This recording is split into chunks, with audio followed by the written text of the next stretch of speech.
Hello students, so in this class we study about the preparations of the ethers. Ethers the functional group O, you know that, and you studied while we started the alcohol phenol chapter. In that only you studied the structure of CrOR dash structure ಕಲಿತ್ರಿ ಅಲ್ಲಿ. Okay, so oxygen containing two lone pair of electrons. ನೆನಪಿರ್ಬೇಕು ನಿಮಗೆ structure of ether. Dimethyl ether ತಗೊಂಡಿದ್ರಿ ಅಲ್ಲಿ. So dimethyl ether ಅಂತಂದ್ರೆ because of the repulsion between two alkyl groups bond angle is greater than the tetrahedral angle ಅಂತ ಹೇಳಿದ್ವಿ ಅಲ್ಲಿ. Okay, so here we studied about preparations.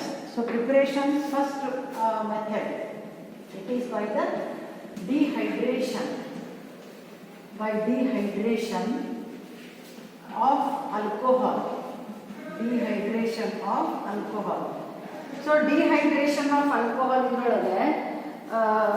if you take the alcohol CH3CH2OH, then heat with the concentrated H2SO4 up to 413 Kelvin temperature. 2 moles react ಆಗ್ತದೆ. ಹಿಂಗೆ 413 kelvin ವರೆಗೂ heat ಮಾಡಿದಾಗ 2 moles react ಆಗಿ ಏನಾಗ್ತದೆ ಇಲ್ಲಿ CH3CH2O CH2 CH3 ಎರಡು ethyl group ಮತ್ತು ನಡು ಒಂದು O ಬರ್ತದೆ, ಇನ್ನೊಂದು O ಉಳಿತದೆ, ಎರಡು H ಉಳಿತದೆ.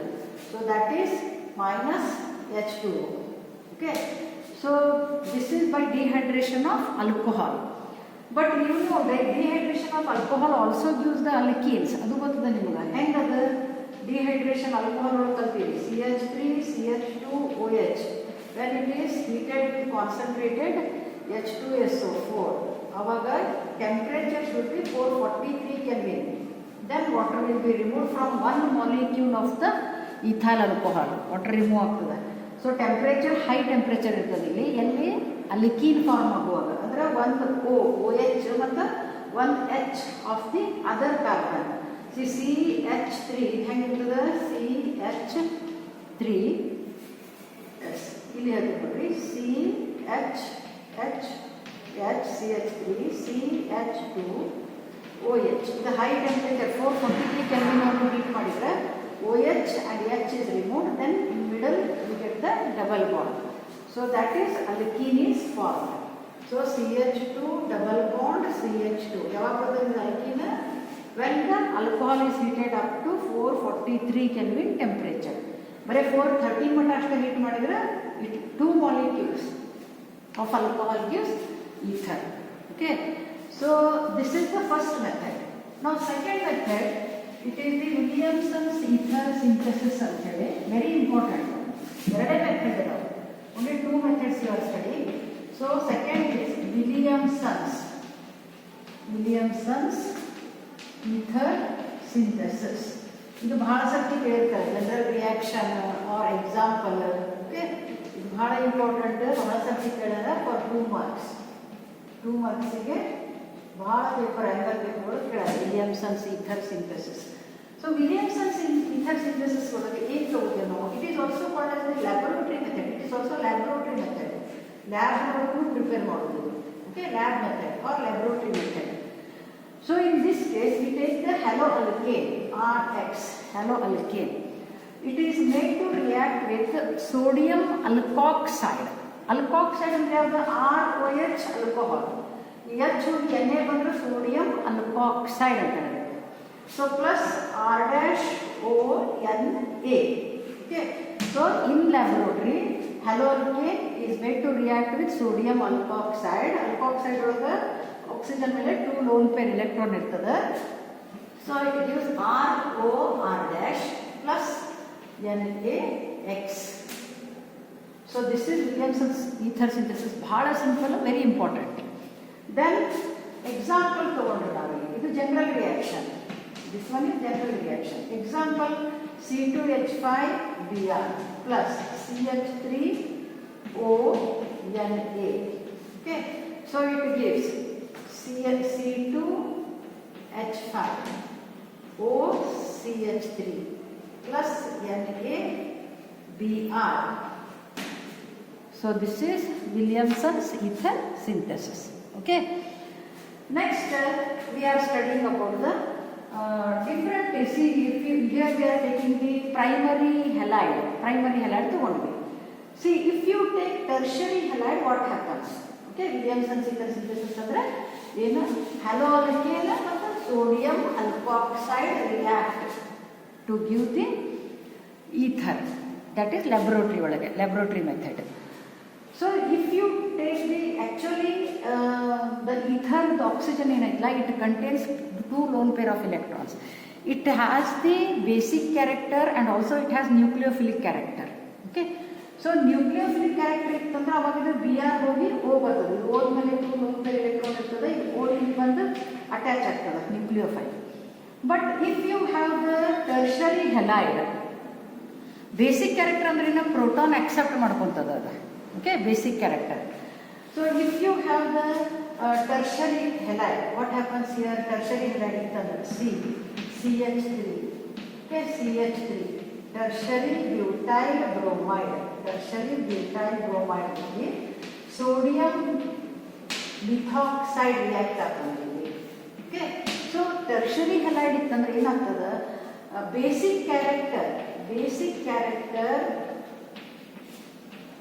that sodium alkoxide shows basic character than the nucleophilic character. Nucleophilic ಕಡಿಮೆ ಆಗಿಬಿಡ್ತದೆ ಅವಾಗ, ಬೇಸಿಕ್ ಕ್ಯಾರೆಕ್ಟರ್ ಜಾಸ್ತಿ ಆಗ್ತದೆ. ಸೊ ಅವಾಗ ಏನಾಗ್ತದೆ, ಈ ಆಕ್ಸಿಜನ್ ಮೇಲೆ ಪೇರ್ ಆಫ್ ಎಲೆಕ್ಟ್ರಾನ್ಸ್ ಇರ್ತದೆ. This CH3O it accepts proton from this any of the hydrogen of any carbon. So ಅವಾಗ ಏನಾಗ್ತದೆ ನೋಡ್ರಿ, CH3 C ಈ ಎಲ್ಲಿಗೆ ಒಂದು H ಹೋದಂದ್ರೆ double bond CH2, then here CH3, then ಈ H ಬಂದಿದ್ದು ಹೋಗಿದ್ದು CH3OH ಆಗ್ತದೆ plus CH3OH plus NaBr.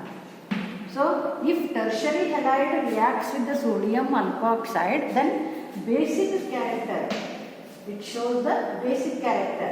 So basic character competes over nucleophilic character. Okay, so basic character ಅಂದ್ರೆ proton, accepting the proton is basic. So it accepts the proton from here and it gives the alkene. So alkene is formed if it shows the basic character. Okay, so but if we want the ether like this with branched tertiary alkyl group ಇದ್ದಿದ್ದು ನಮ್ಗೆ ether ಬೇಕು. Okay, ಈ ಎರಡು ಗ್ರೂಪಲ್ಲಿ ಒಂದು tertiary alkyl group ಇರಬೇಕಂತಂದ್ರೆ ಅವಾಗ ಏನು ಮಾಡಬೇಕು, ಇದನ್ನು ನಾವು ಟರ್ಷರಿ ಅಲ್ಕೈಲ್ ಗ್ರೂಪ್ ಇದ್ದಿದ್ದು ಸೋಡಿಯಂ ಆಲ್ಕಾಕ್ಸೈಡ್ ತಗೋಬೇಕು. ಓಕೆ, ಸೊ ಇಲ್ಲಿ ಟರ್ಷರಿ ಕಾರ್ಬನ್ ಇರಬೇಕು. So here if you want the ether with the tertiary alkyl group, branched alkyl group, so ಅವಾಗ ಏನು ಮಾಡಬೇಕು, ಪ್ರೈಮರಿ ಹೆಲೈಡ್ ತಗೋಬೇಕು. ದಿಸ್ ಇಸ್ ಟರ್ಷರಿ ಹೆಲೈಡ್ ತಗೊಂಡ್ರೆ ಏನು ಬರ್ತದೆ, ಅಲ್ಕೀನ್. ಸೊ ಪ್ರೈಮರಿ ಹೆಲೈಡ್ ತಗೊಂಡ್ರೆ ಅವಾಗ ಈಥರ್ ಬರ್ತದೆ. ಸೊ ಪ್ರೈಮರಿ ಹೆಲೈಡ್ ಅಂತಂದ್ರೆ CH3Br ಪ್ಲಸ್ ಇದನ್ನ ಟರ್ಷರಿ ತಗೋಬೇಕು, CH3C CH3O Na. ಸೊ ಅವಾಗ ಏನಾಗ್ತದೆ, ಇಲ್ಲಿ O ಆದಮೇಲೆ Na ಪ್ಲೇಸ್ ಒಳಗೆ CH3 ಬರ್ತದೆ, ಟರ್ಷರಿ ಇರ್ತದೆ. ಇದು ಪ್ರೈಮರಿ ಇರ್ತದೆ. ಓಕೆ, ಸೋಡಿಯಂ ಅಲ್ಕಾಕ್ಸೈಡ್ ಏನೈತಲ್ಲ ಇದು sodium butoxide, but tertiary butoxide. Okay, so ಇಲ್ಲಿ ಏನಾಗ್ಬರ್ತದೆ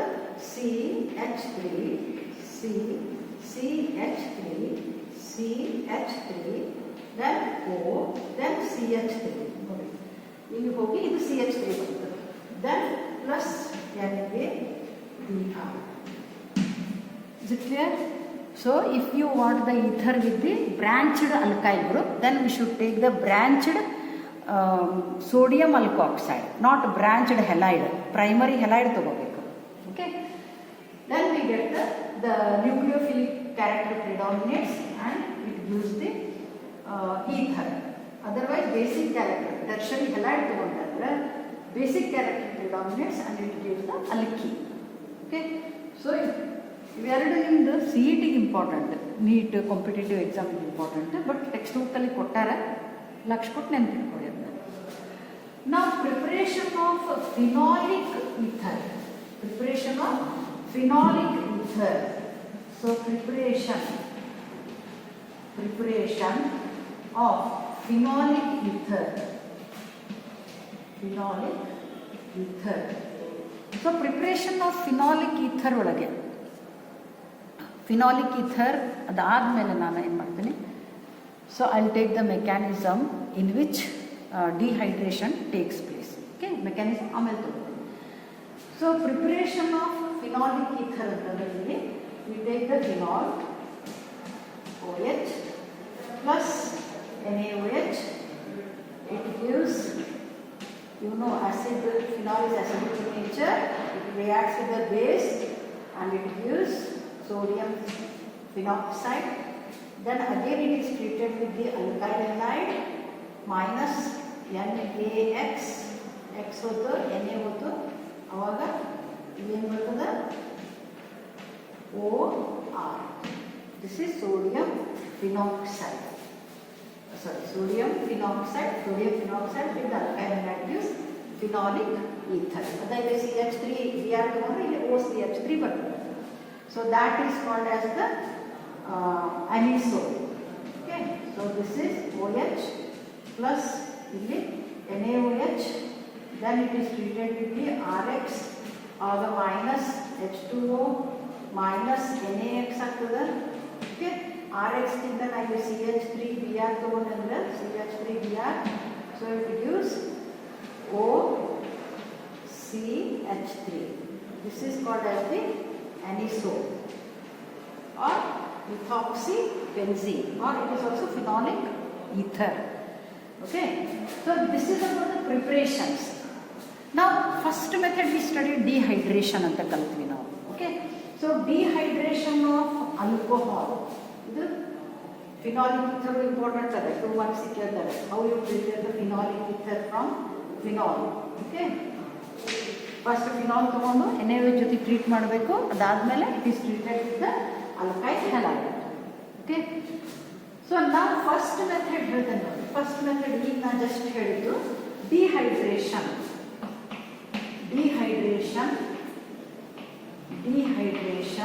ಆಫ್ ಆಲ್ಕೋಹಾಲ್. ಅದರಿಂದ ಈಥರ್ ಬರೋದು ಹೇಳಿದೆ ನಾನು. ಹೆಂಗೆ ಹೇಳ್ತೀವಿ? Dehydration CH3 CH2 OH 2 times. Then it is heated with the concentrated H2SO4 up to temperature 413 Kelvin minus H2. So it gives CH3 CH2 OCH2 CH3 ಅಂತ ಹೇಳಿದೆ. Okay, first method ಈಗ just ಹೇಳಿದೆ. ಇದರದ್ದು ಮೆಕ್ಯಾನಿಸಮು ನಿಮ್ಮ text ಬುಕ್ಕಲ್ಲಿ ಕೊಟ್ಟಾರೆ, but that is not important. ನೆನ್ಪಿಟ್ಕೊಳ್ಳಿ, ಅದು ಇಂಪಾರ್ಟೆಂಟ್ ಇಲ್ಲ, ಬಟ್ ಸಿಂಪಲ್ ಅದಲ್ಲ. ಅಥವಾ ಮೆಕ್ಯಾನಿಸಮ್ ಟೆಕ್ಸ್ಟ್ ಬುಕ್ ಕೂಡ ಕೊಟ್ಟಿದ್ರೆ ನಾನು ಹೇಳಬೇಕು. ಸೊ ಮೆಕ್ಯಾನಿಸಮ್ ಅಲ್ಲಿ ಫಸ್ಟ್ ಸ್ಟೆಪ್, ಆಕ್ಚುಲಿ ಅವ್ರು ಸ್ಟೆಪ್ಸ್ ಕೊಟ್ಟಿದ್ದಾರೆ. ಸೊ ಫಸ್ಟ್ ಸ್ಟೆಪ್ ಅಲ್ಲಿ ಏನಾಗ್ತದೆ ನೋಡಿ, this one alcohol, how the ether is form, CH3 CH2 OH ಇರ್ತದೆ. Okay, in presence of concentrated H2SO4 ಅಂದ್ರೆ H+. ಇಲ್ಲಿ ಹೋದ್ಮೇಲೆ 2 ಲೋನ್ ಪೇರ್ ಆಫ್ ಎಲೆಕ್ಟ್ರಾನ್ಸ್ ಇರ್ತದೆ. ಸೊ ಅವಾಗ H+ ಪ್ರೊಟೋನೇಷನ್ ಆಗ್ತದೆ. Okay, so first step protonation of alcohol. So protonation ಆದಾಗ ಏನಾಗ್ತದೆ, ಇಲ್ಲಿ ಅಟ್ಯಾಕ್ ಆಗ್ತದೆ. ಸೊ CH3 CH2 OH ಇಲ್ಲಿ H positive charge. It is protonated alcohol. Okay, so second step ಅಲ್ಲಿ ಏನಾಗ್ತದೆ, protonated alcohol CH3 CH2 O plus charge H. Okay, so ether form ಆಗಬೇಕಂದ್ರೆ ಇನ್ನೂ ಒಂದು ಮಾಲಿಕ್ಯೂಲ್ ಆಲ್ಕೋಹಾಲ್ ಬೇಕು. So plus CH3 CH2 O ಇಲ್ಲಿ H. Okay, so ಇಲ್ಲಿ ಏನಾಗ್ತದೆ ನೋಡಿ, ವಾಟರ್ ಇಲ್ಲಿದೆ, ಈ bonded electron goes to oxygen. ಅವಾಗ ಇಲ್ಲಿ ಏನಾಯ್ತು, ಕ್ಯಾಟಯಾನ್ ಫಾರ್ಮ್ ಆಗ್ತದೆ. ಇದ್ರ ಮೇಲೆ ಈ ಕ್ಯಾಟಯಾನ್ ಮೇಲೆ ಏನು ಅಟ್ಯಾಕ್ ಆಗ್ತದೆ, ಈ ಆಕ್ಸಿಜನ್ ಅಟ್ಯಾಕ್ ಆಗ್ತದೆ. ಸೊ ಇದಕ್ಕೆ ನಾವು ನ್ಯೂಕ್ಲಿಯೋಫಿಲಿಕ್ ಅಟ್ಯಾಕ್ ಅಂತೂ ಹೇಳ್ಬೋದು. ಸೆಕೆಂಡ್ ಸ್ಟೆಪ್ಪಿಗೆ ನ್ಯೂಕ್ಲಿಯೋಫಿಲಿಕ್ ಅಟ್ಯಾಕ್. ಯಾವ nucleophile? O, nucleophilic attack. Okay, actually ಇದು ಇಂಪಾರ್ಟೆಂಟ್ ಇಲ್ಲ ಅಂತ ಹೇಳಿ ನನಗೆ. So this is attacks on this, but ಇದು ನಿಮ್ಮ CET ಗೆ ಇಂಪಾರ್ಟೆಂಟ್ ಇದೆ. So it gives CH3, CH2, okay, O, E H ಇದೆ. O ದ ಬಾಜು H ಇಲ್ಲ, ಅದು ಈ ಬರೀ H. Then CH2, CH3 plus H2 plus H2 or ये बರುತ್ತೆ ನೋಡಿ, this plus H2O or ಇನ್ನೊಂದು ಸ್ಟೆಪ್ ಇಲ್ಲಿ ಬರ್ತೇನೆ. So here I take CH3, CH2O plus H, H plus CH3, CH2O, H. Yes. So it attacks on this carbon. This bonded electron goes to the oxygen. So it gives CH3, CH2. So O ಮತ್ತು CH2, ಈ O H ಅದರಲ್ಲಿ, so ಈ H ಬರುತ್ತೆ ನಾನು plus charge ಬರೋದು CH3 plus H2O. Then next ಇದು second step ಆಯಿತು. So third step ಏನು, ನಮ್ಗೆ ಈಥರ್ ಬೇಕು ಇದರಿಂದ. ಓಕೆ, ಈಥರ್ ಬೇಕಂತಂದ್ರೆ ಈ H ರಿಮೂವ್ ಆಗಬೇಕು. H ರಿಮೂವ್ ಹೆಂಗಾಗೋದು, ಈ bonded electron goes to oxygen. Oxygen ಮೇಲೆ ಪಾಸಿಟಿವ್ ಚಾರ್ಜ್ ಇರ್ತದೆ, ಹೋಗ್ತದೆ. So that is proton remove ಆಗೋದು. ಸೊ ಅದಕ್ಕೆ ಏನಂತ ನಾವು ಡಿಪ್ರೋಟೋನೇಷನ್. ಸೊ ಡಿಪ್ರೋಟೋನೇಷನ್ ಅಂದರೆ ಇದನ್ನು ತಗೋತೀವಿ, protonated ether CH3, CH2O plus charge H, CH2, CH3. Okay, so deprotonation ಆಗಬೇಕಂದ್ರೆ ಈ bonded electron goes to the oxygen. So we get here CH3, CH2O, CH2, then CH3 plus H plus. ಈ first step ಒಳಗೆ H plus use ಆಗಿರ್ತಲ್ಲ acid, it is regenerated, ಹೊರಗೆ ಬರ್ತದೆ in the last step. So this is mechanism for the preparation of the ether from the alcohol. By the dehydration of the alcohol we get the ether. That for that reaction we study the mechanism. First step, alcohol undergoes protonation in presence of acid. So ಇದು electrons ಇದಕ್ಕೆ ಹೋಗಿ ಇಲ್ಲಿ H ಬರ್ತದೆ plus charge, ಇದಕ್ಕೆ protonated alcohol or ethyl oxonium ion. Next step ಒಳಗೆ protonated alcohol reacts with another molecule of alcohol. ಎರಡು alcohol react ಆಗ್ತಾವೆ ether formation ಒಳಗೆ. ಯಾವಾಗ ಬ್ಯಾಲೆನ್ಸಿಂಗ್ ನೋಡಿದ್ಬೇಕು ನೀವು. So here water is remove, ಈ ಬಾಂಡೆಡ್ ಎಲೆಕ್ಟ್ರಾನ್ ಇದಕ್ಕೆ ಬಂತು, ಈ ಪ್ಲಸ್ ಚಾರ್ಜ್ ಬರ್ತದೆ. ಅದರ ಮೇಲೆ ಯಾವ್ದು ಅಟ್ಯಾಕ್ ಆಗ್ತದೆ, ದಿಸ್ ನ್ಯೂಕ್ಲಿಯೋಫಿಲಿಕ್ ಅಟ್ಯಾಕ್ ಆದಾಗ ಇದು ವಾಟರ್ ರಿಮೂವ್ ಆಗಿಬಿಡ್ತದೆ. ವಾಟರ್ ಇಸ್ ಆಕ್ಸಿಜನ್ ಮೇಲೆ ಎಲೆಕ್ಟ್ರಾನ್ ಬರ್ತದೆ. ದೆನ್ CH2 O ಅಟ್ಯಾಚ್ ಆಗ್ತದೆ, OCH2 CH3. But this H ಅದ, ಇಲ್ಲಿ H ಬಂದು ಇದು ಪಾಸಿಟಿವ್ ಚಾರ್ಜ್ ಬಂತು, ಅಂದರೆ ಇದು ಪ್ರೊಟೋನೇಟೆಡ್ ಈಥರ್ ಬಂತು. ಸೊ ಈ ಪ್ರೋಟಾನ್ ರಿಮೂವ್ ಆದ್ರೆ ನಮ್ಗೆ ಈಥರ್ ಸಿಗ್ತದೆ. ಸೊ ಈ ಬಾಂಡೆಡ್ ಎಲೆಕ್ಟ್ರಾನ್ ಇಂದ it goes to oxygen ether. So here we get the diethyl ether and acid, that is H plus is regenerated. Okay, so this is about the preparation of the ethers. ಇದರಲ್ಲಿ very important ಅಂತಂದ್ರೆ dehydration of the alcohol. Dehydration of the alcohol at 443 Kelvin gives ethene, alkene, whereas dehydration of alcohol, 2 molecules at 413 Kelvin in presence of concentrated H2SO4 gives ether. Then we studied the mechanism of that, and also we studied Williamson's ether synthesis, very important one. Alkyl halide and sodium alkoxide react in laboratory to give the ether. Then mechanism also we studied, dehydration of the alcohol to give ether, that mechanism. Okay, so next class properties, we will study the properties. Okay.